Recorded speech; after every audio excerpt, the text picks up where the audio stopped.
Hello and welcome to State of the Union. I'm Stefan Grobe in Brussels. When Hungarian Prime Minister Viktor Orban traveled to Russia and China on a self-assigned peace mission recently, he should have known that he would risk a backlash among his colleagues in the European Council. And so it happened. This week was payback time. At the Foreign Affairs Council, the EU's top diplomat delivered a blistering rebuke against Orban and accused the newly minted rotating council president of disloyalty. Borrell confirmed the next informal foreign ministers' meeting to be held in Brussels, effectively kicking a previously planned meeting in Budapest off the agenda. We have to send a signal, even if it is a symbolic signal, that being against the foreign policy of the European Union and disqualifying the policy of the European Union as the party of war has to have some consequences. Well, formal consequences. Whether the Hungarian government will use the summer weeks to contemplate about maybe a different approach remains to be seen. I'd be surprised. To something more meaningful now. At the 25th International AIDS Conference in Munich this week, researchers, medics and politicians were trying to find ways to cure the epidemic. Around 40 million people worldwide are still living with the disease, an awful number despite all the medical progress that has been made over the decades. While AIDS has pretty much dropped off the radar in wealthy countries, the fight continues in many of the world's poorer parts. A fight that needs not only money and research, but also empathy. One person dies of AIDS every minute. One person every minute. That is something we must change. Our common goal is to end the AIDS epidemic by 2030. We need more research, better prevention, people-centered information, and thorough testing. But what we really have to keep working on is the fight against discrimination and stigma.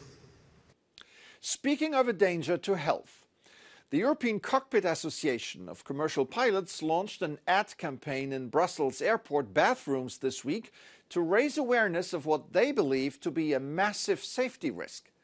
A proposal by aircraft manufacturers and airlines to have one pilot at the controls only, and not two. The idea has sparked massive resistance among pilots and is currently being evaluated by the European Aviation Safety Agency. For more details, I'm now joined by Tanja Harter, Technical Affairs Director at the European Cockpit Association. Welcome to the program. Thanks for having us. So let me get straight to the point. Why do we need two pilots on an airplane? Two pilots on an airplane are there for a reason. We do have all the systems, everything on an aircraft at least twice.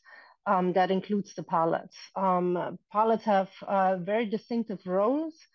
They work together very closely, communicate all the time, and that's how they solve problems and operate a flight.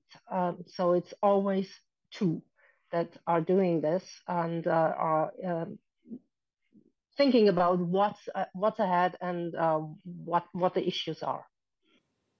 The ECA, your organization, as well as thousands of pilots worldwide, are advocating against the extended minimum crew operations for quite some time now. Why is it obviously so difficult to convince the industry?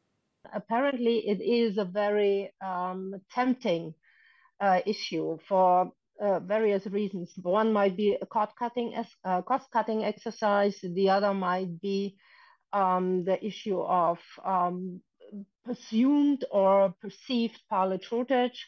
All of these issues are coming our way and are used for a reason. What we haven't heard is a really pressing safety issue. We know that aircraft manufacturers and airlines are the ones who are pushing for flights with one pilot.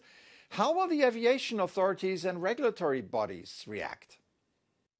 Well, Airbus, as one of the manufacturers, apparently driven by their customers, the operators, has placed a request for certification of such an aircraft to the European regulator.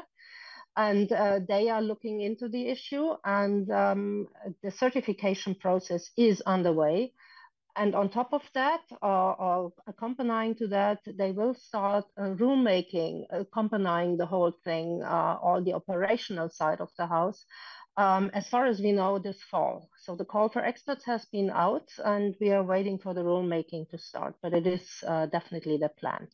So when can we expect this issue to be settled once and for all? Well, that is a very good question. The rulemaking is supposed to start in the fall. If you look at the European Plan for Aviation Safety, which is the timeline we are working with, they want to put it into operation as soon as 2027.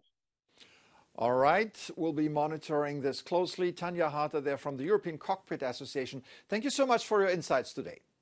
Thank you very much for having us.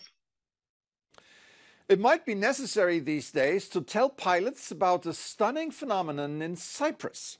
There, the small community of Messana has been swarmed by tens of thousands of migrating swallows. The birds are resting on utility poles and high voltage lines.